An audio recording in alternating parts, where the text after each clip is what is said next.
사도행전 4장 1절부터 22절까지의 말씀을 한 절씩 교독하도록 하겠습니다.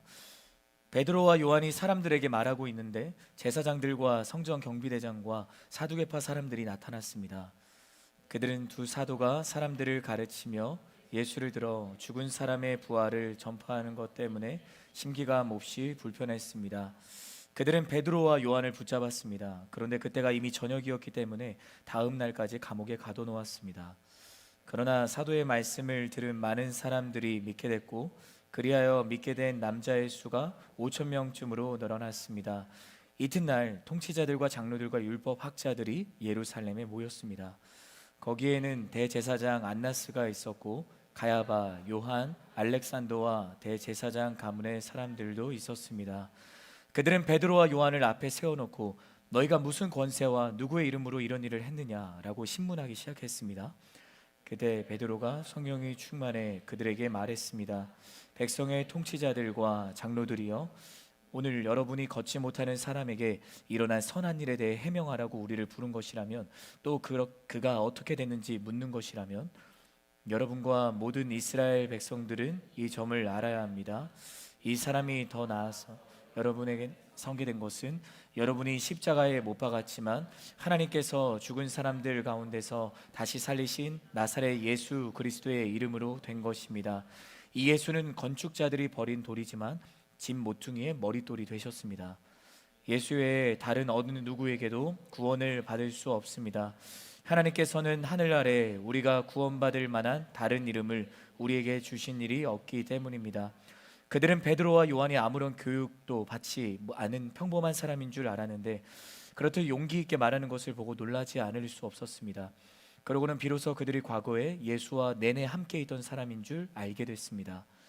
게다가 병이 나은 사람이 두 사도 곁에 서 있는 것을 보니 더 이상 할 말이 없었습니다. 그래서 그들은 그 사람들을 공회 밖으로 나가도록 명령하고 함께 의논했습니다. 그들이 서로 물었습니다. 이 사람들을 어떻게 할까요? 그들이 대단한 기적을 행했다는 사실을 예루살렘에 사는 모든 사람들이 알고 있고 우리도 그것을 부인할 수는 없습니다. 어쨌든 이 일이 백성들 사이에 더 이상 퍼져나가지 않도록 하려면 이 사람들에게 어느 누구에게도 예수 이름으로 말하지 말라고 경고해야 합니다. 그러고 나서 그들은 베드로와 요한을 다시 불러들여 절대로 예수의 이름으로 말하거나 가르치지 말라고 명령했습니다. 그러나 베드로와 요한이 대답했습니다. 하나님의 말씀보다 당신들의 말에 순종하는 것이 하나님 보시기에 옳은지 스스로 판단해 보십시오. 우리는 보고 들은 것을 말하지 않을 수 없습니다. 그들은 사도들을 다시금 협박하고 나서야 겨우 풀어주었습니다. 그들이 사도들을 처벌할 수 없었던 것은 모든 사람들이 그 일어난 일로 인해 하나님을 찬양하고 있었기 때문입니다. 이 기적으로 병이 나은 그 사람은 40살이 넘는 사람이었습니다. 아멘. 2주 전에 한 사람에 대해서 소개를 드렸어요. 기억하시나요? 디트리 보네퍼. 그는 20세기 후반 그리스도인의 삶과 교회를 향해 큰 영향을 준 신학자이자 목사님이셨습니다. 2차 세계대전 당시 그 누구도 히틀러와 나치 정권을 향해 반기를 드는 사람은 아무도 없었습니다. 그건 독일 교회 역시 마찬가지였어요. 히틀러의 그 만행과 독재에 대해 독일 교회는 그저 침묵을 일관했어요. 그건 살기 위한 선택이었습니다. 그 선택은 잘못된 선택이었고 부정한 권력에 대한 타협이었어요. 그로 인해 독일 교회는 침묵하는 것에서 멈추지 않고 히틀러와 나치 정권을 옹호하기까지 했습니다. 그러나 보네포는 굴복하지 않았습니다. 오히려 저항의 깃발을 힘차게 흔들며 자신과 뜻을 같이 하는 동료 목회자들과 함께 고백교회라는 이름으로 히틀러와 나치 정권의 정면으로 대항하죠. 보네포의 전집 2권 중에 유대인 문제와 교회에서 그는 이렇게 말하더라고요. 만일 정신 나간 사람이 자동차를 몰고 큰 길을 나간다면 나는 그 가족들을 위로나 해주는 것으로 만족해야겠는가? 만일 내가 그 자리에 있었다면 달려가는 자동차에 뛰어올라 그 사람에게서 핸들을 뺏어야 하지 않겠는가? 여러분, 교회는 세상에 거룩한 충격을 주는 하나님 나라의 공동체입니다. 세상이 교회를 보고 충격을 받는 이유는 세상에 없는 것이 교회에 있기 때문이죠. 그것이 무엇일까요? 복음입니다. 복음. 예수 그리스도. 교회는 세상을 향해 복음을 외쳐야 합니다. 그것이 교회를 교회되게 하는 것이죠. 교회가 복음을 향해 담대히 달려나갈 때 세상이 그 모습을 보고 거룩한 충격을 받는 거예요. 과연 이 시대의 교회가 세상을 향해 외칠 수 있는가? 세상 한복판에서 우리가 살아가는 죄로 넘쳐나는 이 현실을 보고 있으면 그 죄의 위력 앞에 교회는 더 이상 충격을 주지 못할 것 같아요. 여러분 어떻게 생각하세요? 정말 그렇다고 생각을 하시나요? 아닙니다. 죄가 엄청난다면 복음은 더 엄청납니다. 언제나 죄보다 하나님의 은혜가 더 큰 거예요. 죄가 그 손길을 뻗친 곳에 이미 하나님은 일하고 계시는 것입니다. 여러분, 복음에는 그런 능력이 있는 줄 믿습니다. 복음에는 힘이 있어요. 복음은 강력합니다. 우리 로마서 1장 16절 말씀, 로마서 1장 16절 말씀을 함께 읽어보도록 하겠습니다. 시작. 나는 복음을 부끄러워하지 않습니다. 이 복음은 모든 믿는 사람들에게 구원을 주시는 하나님의 능력이기 때문입니다. 먼저는 유대 사람에게요, 다음으로는 그리스 사람에게입니다. 이 말씀을 믿는 저와 여러분이 되기를 예수님의 이름으로 축복합니다. 복음은 모든 믿는 사람에게 구원을 주시는 하나님의 능력이에요. 이 말씀은 일본 우리 후쿠오카 아울리치 팀의 주제 말씀이기도 했거든요. 4박 5일이라는 어쩌면 짧은 시간 동안 일본 후쿠오카 땅을 밟았지만 그곳에 함께 간 13명의 청년들, 저까지 청년으로 쳐주세요. 13명의 청년들이 복음의 능력을 분명히 경험할 수 있었습니다. 방금 함께 읽은 이 말씀이 우리에게 이와 같이 적용될 수 있는 것이죠. 나는 복음을 부끄러워하지 않습니다. 이 복음은 모든 믿는 사람들에게 구원을 주시는 하나님의 능력이기 때문입니다. 먼저는 CH 플러스 사람에게요, 다음으로는 일본 후쿠오카에서 만난 모든 사람에게입니다. 저는 이 말씀을 믿습니다. 저는 여전히 일본 땅 한복판에서 일하시는 하나님을 신뢰합니다. 우리가 만난 한 사람 한 사람이 하나님께서 만나게 하신 귀한 영혼들이었어요. 우리의 힘과 능력과 노력으로는 할 수 없었습니다. 하지만 하나님께서 말씀의 능력 가운데 우리의 입술을 가르쳐 주셔서 복음을 전하게 하셨기 때문에 가능한 것이었어요. 복음의 씨앗이 분명히 뿌려졌기 때문에 계속해서 복음을 전하기를 멈추지 않는 한 하나님의 때, 하나님의 방법으로 일본 땅에 성령의 바람이 불어와 일본의 부흥이 허락될 줄 믿습니다. 이것을 믿고 우리가 일본을 다녀온 거예요. 이것을 믿고 베트남을 다녀온 거예요. 이것을 믿고 괌을 다녀온 거예요. 여러분, 계속해서 하나님께서 우리로 보내신 열방을 위해 기도하는 기도의 동력자들이 되기를 예수 그리스도의 이름으로 축복합니다. 오늘 본문 속에도 우리와 같이 동일하게 복음의 능력을 경험하는 사람들이 등장하는 거예요. 그들이 바로 베드로와 요한입니다. 우리는 사도행전 3장에서 성전의 아름다운 문이라고 불리는 미문에 주저앉아 평생을 구걸하던 한 사람을 주목했습니다. 누가 보더라도 그의 인생은 끝없는 절망이 계속되는 것처럼 보였어요. 태어나면서부터 걷지 못했고요, 사람들이 날마다 그를 성전 문에 앉혀 놓아야지만 올 수 있었고 구걸할 수 있었던 사람이었습니다. 본문은 그동안 그 안진뱅이가 살아온 삶을 소개해 주지는 않아요. 하지만 베드로와 요한이 성전으로 들어가려는 것을 보고 구걸했다라는 말씀을 통해서 아마도 그는 성전으로 들어가고 나가는 사람들에게 끊임없이 구걸을 했을 거예요. 그렇게 하루하루를 전전긍긍하며 살았을 것입니다. 그는 여느 때처럼 베드로와 요한이 성전으로 들어오는 것을 보고 그에게 구걸을 합니다. 안진뱅이는 변하지 않았어요. 하지만 지금 성전으로 들어오는 베드로와 요한은 변했습니다. 그들은 성령을 만났고 성령은 그들을 변하게 했습니다. 지금 그들은 성령이 이끄시는 대로 성전을 들어가고 있는 거예요. 여기서 우리는 성령을 만난 사람들에게 성령이 어떻게 일하시는가를 발견하게 됩니다. 성령을 만나면 어떤 일들이 일어나는가? 복음이 필요로 한 영혼을 바라보게 되는 것입니다. 그 영혼에게 나아가게 되는 것이에요. 왜? 그게 성령이 원하시는 거잖아요. 마가의 다락방에 모였던 120명의 크리스천들에게 성령이 하시는 일들이 뭡니까? 자신들의 모국어로 방언을 하기 시작했어요. 그리고 그 기도 소리가 다락방 공간을 가득 채웠고 그 공간 안에서 뻗어나가서 그 소리가 새어나가기 시작했고 전국 각지에 모여들었던 유대 사람들이 그 소리 듣고 모여들기 시작했고 베드로가 설교를 하자 당신들이 예수를 못 박은 장본입니다 라고 이야기를 했을 때 그들의 마음이 찔려 우리가 무엇을 해야 됩니까 하고 회개의 역사가 시작되고 사람들이 예수를 믿고 돌아오기 시작했어요. 여러분, 이거 다 성령이 원하신 일들이었어요.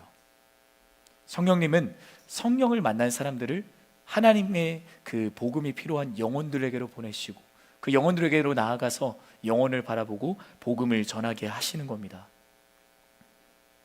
여러분은 성령의 사람입니까? 사랑하는 여러분, 여러분은 성령의 사람입니까? 이 시간 서로를 향해 이렇게 말해 줍시다. 당신은 성령의 사람입니까? 우리 담대하게 이야기합시다. 나는 성령의 사람입니다. 아멘. 여러분, 우리는 성령의 사람인 줄 믿습니다. 베드로와 요한이 성전을 향한 이유는 그들이 성령의 사람이었기 때문입니다.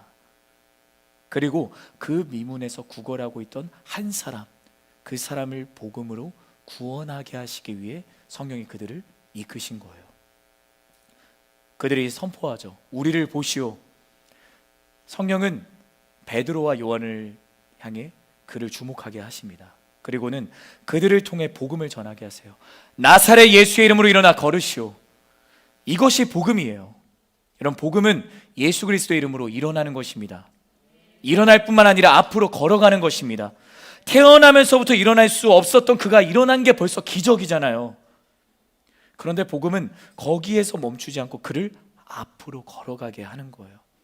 저는 이것이 우리 CH 플러스 공동체의 슬로건 Changing Heart, Changing History라고 생각합니다. 복음이 그를 일어서게 했잖아요. 그가 일어설 수 있었던 것은 예수의 이름의 능력을 그의 마음으로 믿었기 때문입니다. 그게 Changing Heart잖아요. 그의 마음이 변한 거예요. 그리고 그를 보고 있는 베드로와 요한을 비롯한 모든 사람들 앞에서 한 발짝 한 발짝 앞으로 걸어가는 것이에요. 일어날 수 없는 일이 일어나고 있는 겁니다. 평생 일어날 수 없었던 그가 일어나 걷는 역사, Changing History. 그 변화는 과거에서 멈추지 않아요. 여러분, 복음은 Changed가 아니라 Changing입니다.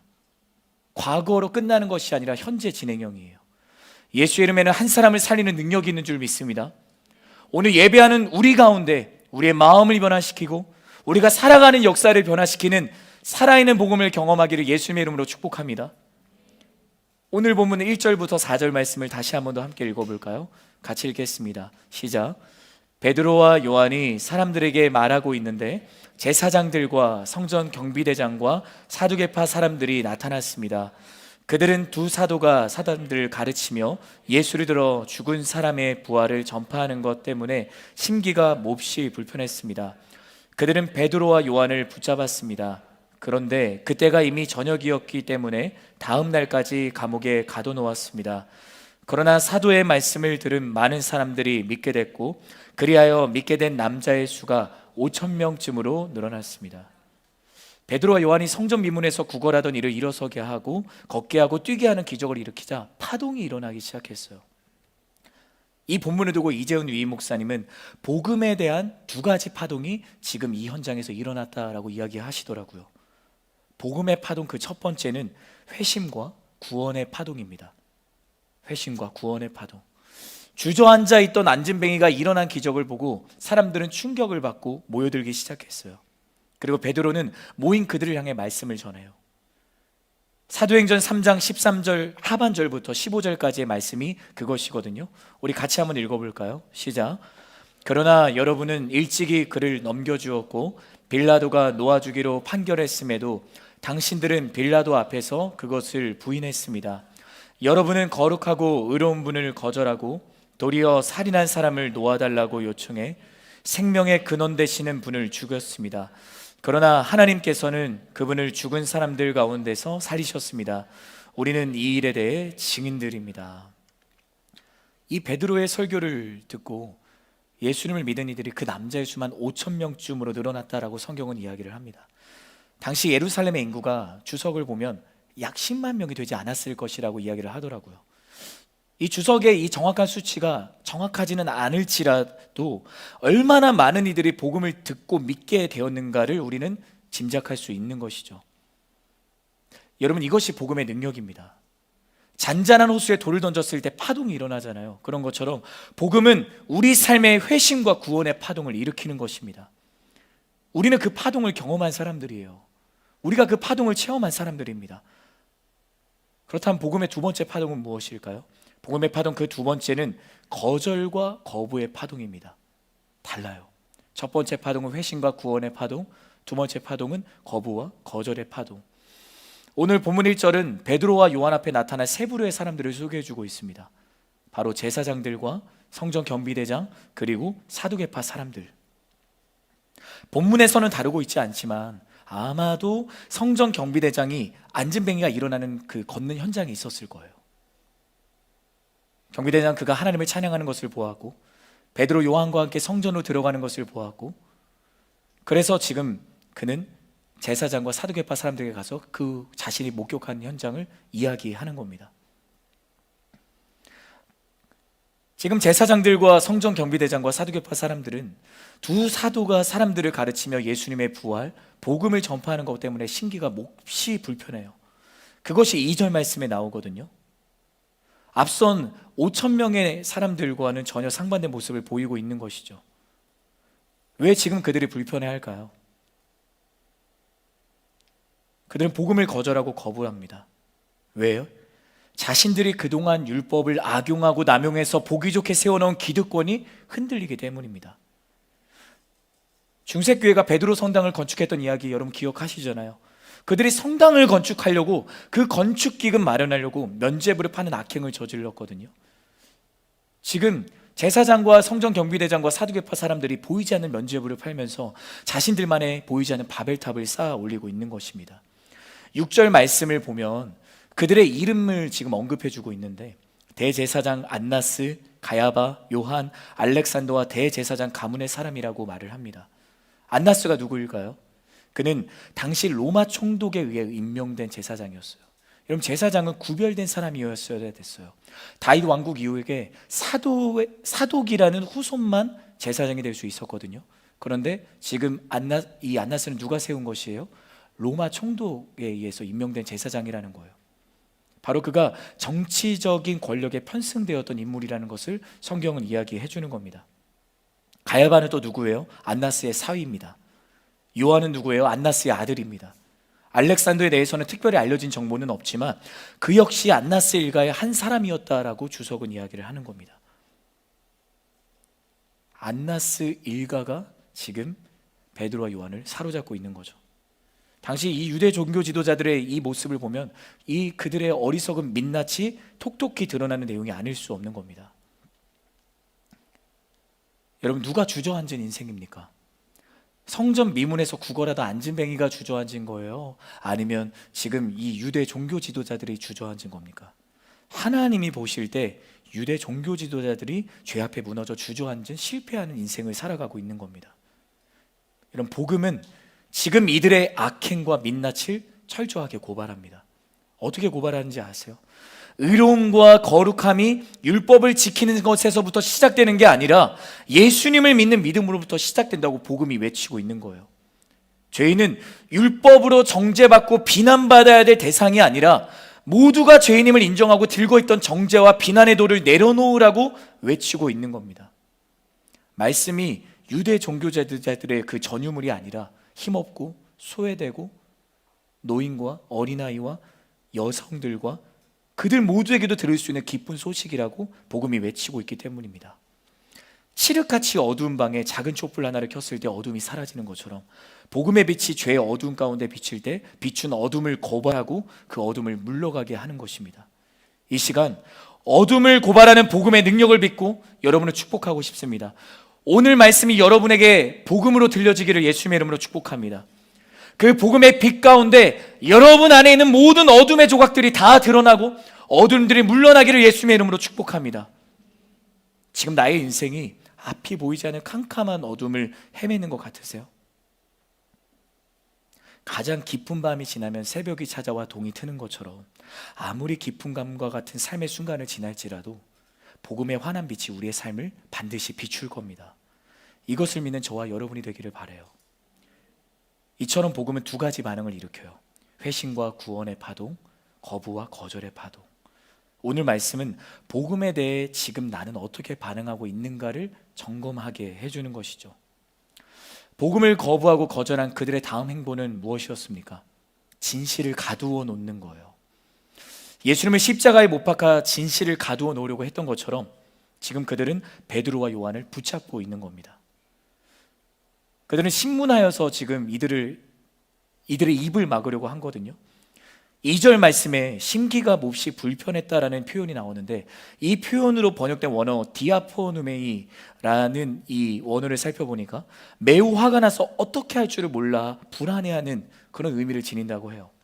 이는 지금 그들이 베드로 요한을 잡아 가둔 일이 이성적이거나 합법적인 일이 아니었다는 것을 우리에게 이야기해 주는 겁니다. 감정적이었고요, 불법적인 일이었음을 보여주는 것입니다.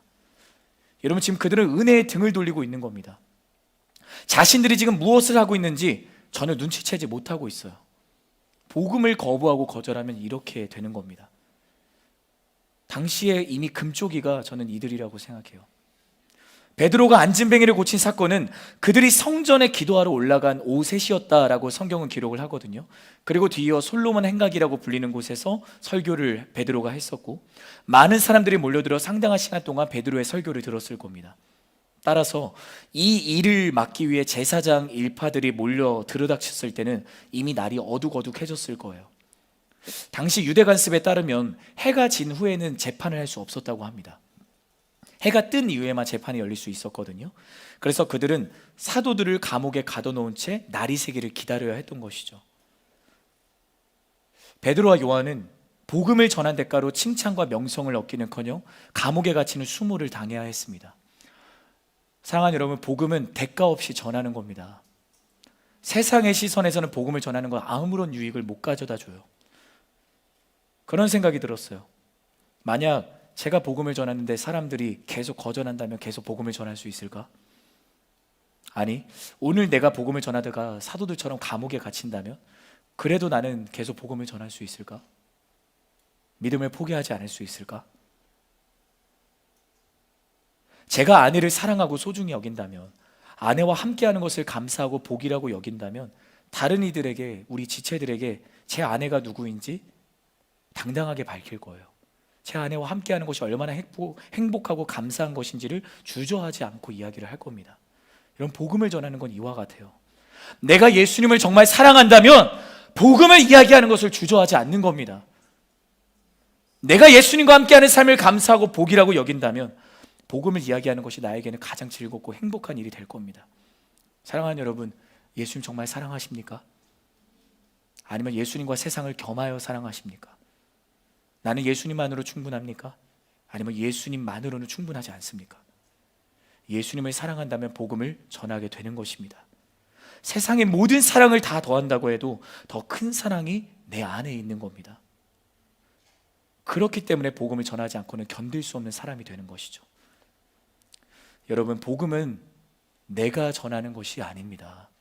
내 안에 거하시는 성령이 나를 통해 예수님을 전하시게 하는 거예요.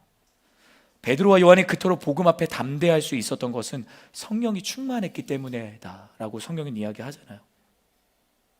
복음을 전하는 것이 자신들의 목숨을 지키는 것보다 더 중요하다는 확신이 있었기 때문에 가능한 일이었거든요.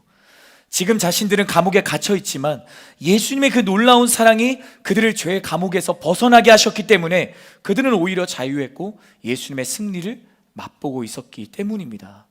여러분, 기억합시다. 예수님의 십자가의 사랑, 부활의 은혜가 우리의 모든 죄의 사슬을 풀었습니다. 이것을 믿는 저와 여러분이 되기를 주님의 이름으로 축복해요. 이제 더 이상 죄의 굴레가 우리를 올가매지 못하는 겁니다. 우리를 올가매는 죄, 자꾸만 이 노예의 몽에 굴복시키는 죄, 스스로 해내야 된다는 이 부담감의 족쇄를 내려놓으십시오. 세상 속에서 나의 승리를 머릿속에서 지우고 하나님 나라를 위한 그리스도의 승리를 바라보는 여러분들이 되기를 주님의 이름으로 축복합니다. 베드로와 요한이었기 때문에 가능했던 게 아닙니다. 베드로와 요한과 함께 하셨던 하나님이 계셨기 때문에 가능했어요. 여러분, 우리도 해낼 수 있습니다. 단 복음의 빛 안에 머물 때에만 해낼 수 있습니다. 내게 능력 주시는 자 안에서 내가 모든 것을 할 수 있느니라. 여러분, 내게 능력 주시는 예수 안에 있을 때 나는 모든 것을 할 수 있는 것입니다. 예수 안에 있다는 것, 그것은 무엇일까요? 바로 그분의 사랑을 기억하는 것입니다. 그분이 나를 위해 무엇을 하셨는가? 왜 이 땅에 오셨는가? 왜 그가 십자가에 못 박혀 죽으셨어야 됐는가? 그걸 기억하는 게 바로 예수님 안에 거하는 거죠. 여러분은 예수님께 여러분의 삶을 전부 맡겨드리고 계세요? 전부 맡겨드리고 계세요? 여러분을 축복합니다. 단 1%라도, 단 0.1%라도 여러분의 매일의 삶이, 여러분의 하루하루가 예수님께 조금 더 여러분의 삶의 자리를 내어드리기를 주님의 이름으로 축복합니다. 단 0.1%라도. 그러면 우리는 변화될 것입니다. 이제 사순절이 시작이 됐어요. 저는 0.1% 나은 순종이 우리 CH 플러스의 모든 지체들에게 있기를 바라는데, 지난 14일 주일 우리는 이날을 제2의 수요일 애쉬 웬스데이로 지키면서 2024년 사순절을 시작을 했습니다. 사순절이란 다가올 부활절을 앞두고 예수 그리스도의 십자가의 사랑을 기억하고 그 의미가 여전히 나에게 유의미한가를 점검하는 기간입니다. 이 사순절 기간 동안 또다시 지나가는 그냥 교회력으로 가지 마시고, 여러분의 매일이 1%씩, 아니 0.1%씩 여러분의 아침 9시가 어떠한가를 점검하시면서 예수님의 사랑을 다시 기억하고 순종의 걸음을 앞으로 내딛기를 예수님의 이름으로 축복합니다. 우리 본문 7절부터 12절까지의 말씀 함께 읽어볼까요? 같이 읽겠습니다. 시작. 그들은 베드로와 요한을 앞에 세워놓고 너희가 무슨 권세와 누구의 이름으로 이런 일을 했느냐 신문하기 시작했습니다. 그때 베드로가 성령이 충만해 그들에게 말했습니다. 백성의 통치자들과 장로들이여, 오늘 여러분이 걷지 못하는 사람에게 일어난 선한 일에 대해 해명하라고 우리를 부른 것이라면, 또 그가 어떻게 되는지 묻는 것이라면, 여러분과 모든 이스라엘 백성들은 이 점을 알아야 합니다. 이 사람이 다 나아서 여러분 앞에 서게 된 것은 여러분이 십자가에 못 박았지만 하나님께서 죽은 사람들 가운데서 다시 살리신 나사렛 예수 그리스도의 이름으로 된 것입니다. 이 예수는 건축자들이 버린 돌이지만 집 모퉁이의 머릿돌이 되셨습니다. 예수 외에 다른 어느 누구에서도 구원을 받을 수 없습니다. 하나님께서는 하늘 아래 우리가 구원받을 만한 다른 이름을 우리에게 주신 일이 없기 때문입니다. 대제사장 안나스를 비롯한 복음을 거부한 이들은 계속 진실을 가두는 일을 멈추지 않았습니다. 그들은 베드로와 요한을 앞에 세워놓고 너희가 무슨 권세와 누구의 이름으로 이런 일을 했는가 하며 안진뱅이가 일어난 사건에 대해 신문하기 시작했습니다. 안진뱅이가 일어난 것은 인정하는데 그가 일어난 것이 예수의 이름으로 일어난 것은 인정하지 않는 거예요. 베드로가 어떻게 반응을 합니까? 그가 굴복했나요? 아니요, 나는 예수의 이름으로 하지 않았습니다 하고 그 즉시 발을 빼물 했나요? 아니요. 여러분, 베드로는 결코 굴복하지 않았습니다. 그는 성령이 충만한 사람이었기 때문에 굴복할 수 없었습니다. 그는 이렇게 말합니다. 이 사람이 다 나아서 여러분 앞에 서게 된 것은 여러분이 십자가에 못 박았지만 하나님께서 죽은 사람들 가운데서 다시 살리신 나사렛 예수 그리스도의 이름으로 된 것입니다. 그들이 사도들을 향해 누구의 이름으로 이것을 했는가라고 물은 건 덫이었어요. 뻔히 보이는 함정이었습니다. 하지만 베드로는 그것이 덫이든 함정이든 중요하지 않았어요. 전혀 두려워하지 않았습니다. 그는 담대하게 나사렛 예수 그리스도의 이름으로 된 것이다 라고 이야기를 하는 것입니다. 사랑하는 여러분, 예수의 이름에는 능력이 있습니다. 예수의 이름에는 능력이 있어요. 예수의 이름은 한 사람을 살리는 능력이 있습니다. 우리는 이 사실을 확신하고 담대하게 전하는 그리스도의 담대한 증인들이 되어야 하는 것입니다. 그래서 서로에게 이렇게 축복해 주면 좋을 것 같습니다. 예수 그리스도의 이름으로 축복합니다. 한 번 더 나를 축복합시다. 예수 그리스도의 이름으로 나를 축복합니다. 아멘. 한 번 더 생각해 보세요. 지금 재판장에서 누가 강자이고 누가 약자예요? 누가 다수이고 누가 소수예요? 베드로와 요한을 둘러싸고 있던 이들은 모두 다 권력자들이었습니다. 여러분, 그들의 목적은 하나였거든요. 진실을 가두는 것, 예수의 이름을 더 이상 전파하지 않는 것. 죄가 지금 그들을 하나 되게 한 거예요. 그럼 기억합시다. 죄도 하나 될 수 있게 할 수 있습니다. 죄로 하나 되는 것이 우리 시선에는 더 빠르고 쉬워요. 보기에는 더 강력해 보이거든요. 하지만 그것은 하나님이 말씀하신 하나됨은 아닙니다. 성령으로 하나 되는 것, 우리 시선에는 더 느리고 어려워 보일지 몰라요. 보기에는 아무런 힘이 없어 보여요. 하지만 하나님의 지혜는 세상의 지혜를 미련하게 만듭니다. 하나님의 약함은 세상의 모든 강함을 약하게 만드는 것입니다. 성령으로 하나 된 두 사람, 이 베드로와 요한, 죄로 하나 된 대제사장 안나스를 비롯한 그 수많은 권력자들, 여러분 누가 진짜 강자라고 생각하세요? 죄의 하나됨은 성령의 하나됨을 이길 수 없습니다. 종교 지도자들이 강해 보였지만 사실은 그들이 약했고 그들의 궁지에 몰려 있었던 것입니다. 예수의 이름의 강력함에 하나님의 놀라운 지혜 앞에 대적할 수 없었습니다. 베드로와 요한이 예수의 이름을 선포하고 있었기 때문에 하나님의 강력함이 그들의 능력이 된 겁니다. 하나님의 지혜가 그들의 지혜가 된 거예요. 거짓 위에 세워진 이 종교 지도자들의 이 권력은 진실 앞에, 복음 앞에 아무런 힘도 쓰지 못하고 무너지고 만 겁니다. 여러분 기억합시다. 죄와 타협하여 이루어낸 인정과 성취와 성공은 모래 위에 지은 성일 뿐입니다. 여러분 세상의 인정에 목말라지 마십시오. 하나님께 인정받고 하나님께 칭찬받는 여러분이 되기를 주님의 이름으로 축복하는 것입니다. 2024년 우리 CH 플러스 공동체가 성령의 평안에 맺는 줄로 하나 되기를 주님의 이름으로 축복합니다. 하나됨이 당장은 느리고 당장은 어려워 보일지 몰라도 이게 과연 무슨 힘이 있을까 생각하는 순간이 있을지도 몰라도 저는 분명히 확신합니다. 이 하나됨이 세상을 향해 거룩한 충격을 주는 유일한 힘이 될 것입니다. 베드로와 요한은 예수 외에 다른 누구에게서도 구원받을 수 없다고 담대하게 말해요. 그러자 안나스 일과 종교 지도자들은 그들이 용기 있게 말하는 것을 보고 놀라며 충격을 받아요. 복음, 예수 그리스도의 이름 안에서 하나됨은 반드시 세상에 거룩한 충격을 줍니다. 주저앉은 안진뱅이를 일으킨 건 세상의 힘이 아니었습니다. 세상의 능력으로는 불가능했습니다. 그를 일으키고 걷고 뛰게 하고 그를 찬양하게 만드는 건 나사렛 예수 그리스도의 이름이었습니다. 성령으로 하나 된 베드로와 요한을 통해 한 사람의 인생이 바뀐 거예요. 다시 일어선 거예요. 저는 이 시대의 베드로와 요한이 여러분이 되기를 주님의 이름으로 축복합니다. 우리 공동체는 하나됨을 힘써 지킬 겁니다. 그리해서 우리 CH 플러스 공동체는 반드시 주의 풍을 보게 될 줄 믿습니다. 성령의 바람이 불어와서 우리의 예배와 우리의 순보임과 우리의 가정과 우리의 일터와 내가 있는 모든 삶의 자리가 성령으로 충만하게 될 줄 믿습니다. 우리 본문 13절 말씀을 함께 읽도록 하겠습니다. 같이 읽읍시다. 시작. 그들은 베드로와 요한이 아무런 교육도 받지 않은 평범한 사람인 줄 알았는데 그렇듯 용기 있게 말하는 것을 보고 놀라지 않을 수 없었습니다. 그러고는 비로소 그들이 과거에 예수와 내내 함께 있던 사람인 줄 알게 됐습니다. 베드로와 요한은 담대하게 진실을 말합니다. 하나님께서 우리에게 주신 이름은 오직 예수뿐이고 구원받을 만한 다른 이름을 주신 것이 없다고 용기 있게 말합니다.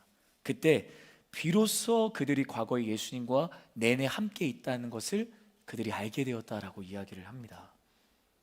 여러분 복음을 전할 때 우리가 예수와 함께 있는 사람인 것을 세상에 비로소 알게 되는 겁니다. 하지만 잊지 맙시다. 복음을 전하는 그 순간 예수님은 내 안에 계시는 줄 믿습니다. 예수님이 함께 하신다는 사실을 확신할 때 그 믿음이 나를 용기 있는 사람으로 만드는 겁니다.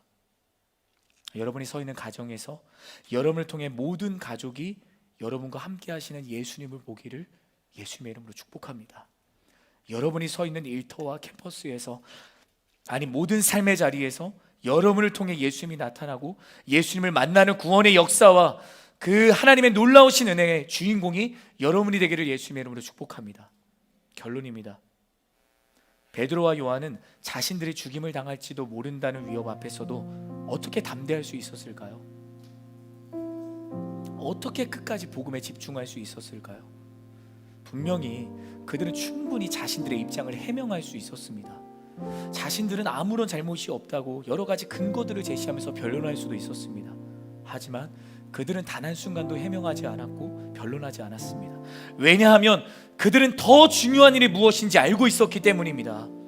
그들에게 더 중요한 일, 가장 중요한 일, 그것이 복음을 외치는 것이었기 때문에 그들은 해명하지 않았고 변론하지 않았습니다. 너희가 서 있는 모든 땅끝으로 가서 복음을 외쳐라. 주님의 명령을 지키는 것이 그들에겐 더 중요했어요. 그래서 해명하지 않았고 변론하지 않았습니다. 자신들을 제자로 부르신 이유가 세상의 복음을 전하는 것이었기 때문에, 자신들이 예수의 제자였기 때문에, 그것이 더 중요했기 때문에 그들은 안나스 일가들을 두려워하지 않았습니다. 그 어느 때보다 제자로서 그들의 정체성에는 흔들림이 없었던 겁니다. 우리는 보고 들은 것을 말하지 않을 수가 없습니다. 그들이 무엇을 보고 들었기 때문에 이토록 담대할 수 있었을까요? 예수님을 보았기 때문입니다. 복음을 들었기 때문입니다. 여러분, 우리가 보고 들은 것이 무엇입니까? 우리가 보고 있는 것이 무엇입니까? 우리가 듣고 있는 것이 무엇입니까? 우리는 예수님을 보고 있는 사람들인 줄 믿습니다. 우리는 복음을 듣고 있는 사람들인 줄 믿습니다. 우리가 보고 들은 것을 말하지 않을 수 없습니다. 이것이 여러분의 고백이 되기를 예수님의 이름으로 축복합니다. 세상 한복판에서 담대하게 외칩시다. 예수님 외엔 다른 길은 없습니다. 예수님 외에 다른 길은 없습니다. 사랑하고 용서함으로 외치고, 성실함과 진실함으로 외치고, 우리의 하나됨으로 외칩시다. 저는 사랑하는 여러분의 모든 삶이 복음을 외치고 믿는 대로 순종의 걸음을 멈추지 않는 그리스도의 담대한 증인들이 되기를 예수님의 이름으로 축복합니다. 한 가지 간증을 하고 우리 찬양했으면 좋겠는데, 저에게 한 가지 별명이 생겼습니다. 아우레루상. 예. 아까 우리 와니자매와 함께 우리 같이 찬양했을 때 아우레루 아우레루 아나타오시다우 오모이 더 원합니다라는 찬양을 했잖아요. 제가 그 찬양만 30번을 했거든요. 이영석 선교사님이 제가 금요심야 예배 때 이제 찬양 인도를 하는 담당이었는데 이제 열심히 찬양을 했습니다. 그런데 꽂히셨나 봐요. 그랬더니 저희의 주된 사역이 축구전도였거든요. 그래서 이제 방문을 할 때마다 목사님 한번 불러주세요. 계속 부르게 하시는 거예요.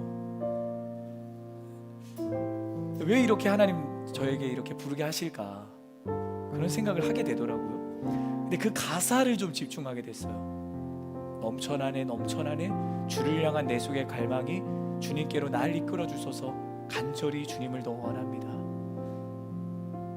CH 플러스가 하나 되고 CH 플러스에 성령의 바람이 불어와서 부흥되기 위해서는 내가 더 내 속의 갈망, 주님께로 향한 그 갈망이 넘쳐나야 되는구나, 그 말씀을 하시려고 나에게 계속 부르게 하시는구나 라는 것을 알게 하시려고 그래서 부르게 하신 것 같더라고요.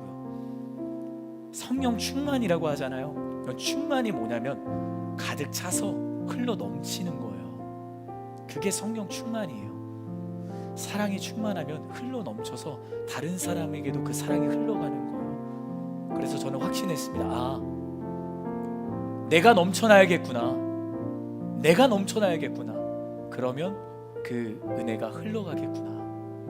사랑하는 여러분, 저는 그 넘쳐나는 하나님의 은혜가 이 현장에 있는 줄 믿습니다.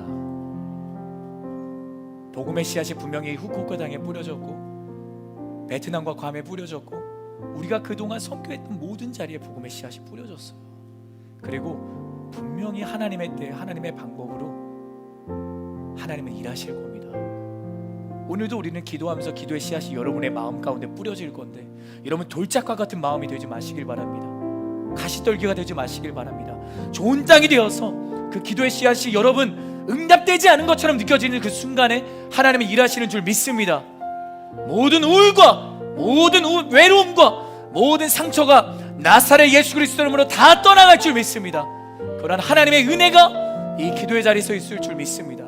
우리 그 말씀을 기억하며 함께 찬양하길 원합니다.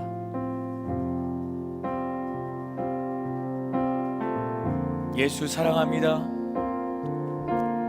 예수 사랑합니다. 사랑합니다. 온 마음 다하여 오직 주님 한 분만 간절히 더 원하. 우리의 믿음으로 고백합니다. 예수 사랑합니다. 예수 사랑합니다. 사랑합니다. 온 마음 다하여 오직 주님 한 분만 간절히 더 원한 넘쳐나네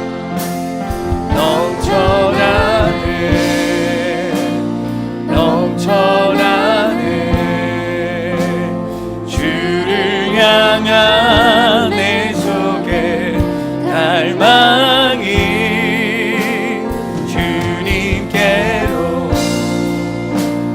날 이끌어 주소서 주님을 더 원합니다. 우리 그 믿음의 고백으로 담대하게 나아가는 모든 소망하는 자들마다 우리 자리에 일어나서 우리 한 번 더 담대하게 우리 찬양하며 나아갑시다. 예수 사랑합니다. 예수 사랑합니다. 사랑합니다.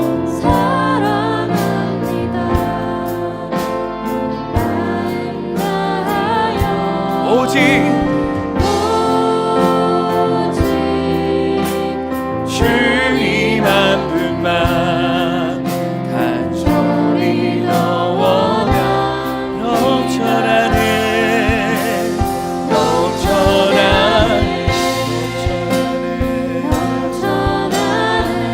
주를 향한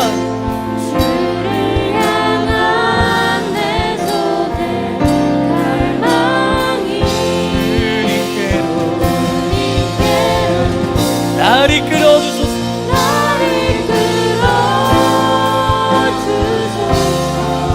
우리 한 번 더 간절한 심령으로 고백하며 나아갑시다.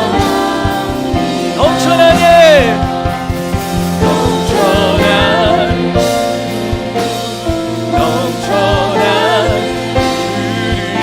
주를 향한 내 속에 갈망이 주님께로 날 이끌어 주소서.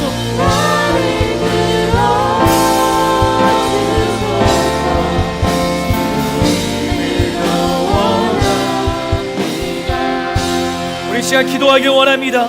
하나님, 내가 예수님을 사랑합니다. 내가 예수님을 사랑합니다. 이 믿음이 흔들리지 않게 하여 주옵소서. 흔들릴 때마다 주님 나에게 다시 한 번 더 찾아오셔서 나를 향한 그 십자가의 사랑, 그 사랑을 확신하는 하나님의 사람들이 되게 하여 주옵소서. 우리 시간 주님의 이름만 머무르 짓고 우리 간절한 심령으로 고백하며 기도하며 나아갑시다. 기도합니다. 주여